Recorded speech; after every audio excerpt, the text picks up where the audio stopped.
Now we will look at the remaining 5 questions. So the first question is which of the following is not correct? And the answer will be we must always use nominal cash flows and nominal discount rate while valuing a company. We should never use real cash flow. So I made it very explicit, that this would be the answer. So the other first A and B, they're correct. So we, for example, to A says we must use the market value of debt and equity while estimating the cost of capital. Now, yes, that's what we should do. Cost of debt may equal to the rate at which a company borrowed money in the last year. Yes, possible that they're equal, right? Because your alternative 2 says they may be equal. Yes, they may be equal. They may be different. Most likely they will be different, but they may be equal.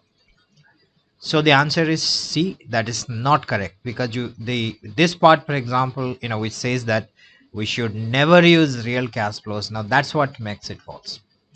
The next question is, a company is making a rights issue to its shareholders where the rights ratio is 2:7. Okay, you can buy 2 shares for every 7 shares that you hold, and the issue price is 50 rupees and the current com rights price is 100. So the X right, first you find the theoretical X rights price. So you for every 7 shares you get 2 shares free. So current price is 100. So 100 into 7, that is 700, plus 15 to 2, that is 800, divided by 7 plus 2. So the theoretical X rights price is 800 by 9. So the implied bonus ratio would be the current price divided by the X rights price minus 1. So 100 by 800 by 9 minus 1. So it will be 9 by 8 minus 1, which is 1 by 8. So the implied bonus ratio is 1 by 8, which means A is the right answer.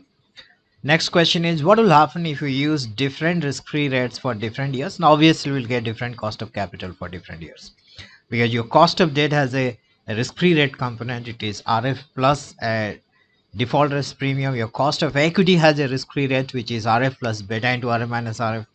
So if I'm using different RF in different years, then obviously my work cost of capital is going to change, right?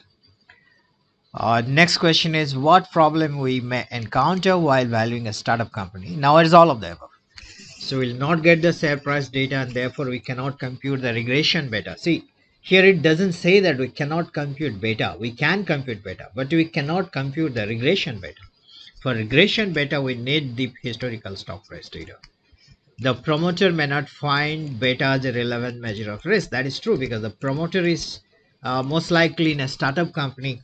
The entrepreneur has invested all his money in the company, and therefore he is taking both the systematic and non-systematic risk. So he will never find beta as a measure of risk. C is the market cap data is usually used as a proxy for market value of equity, and since the stocks don't trade, we don't get the this figure directly. Yes, so that's true, and therefore the answer would be all of the above. And finally, the last question is, the real discount rate is 3%, expected inflation rate is 2%. So what is the nominal discount rate? And that would be the real discount rate plus the expected inflation rate plus the product of these two numbers. So 3% plus 2% plus 3% into 2%. So that would be 5.06%.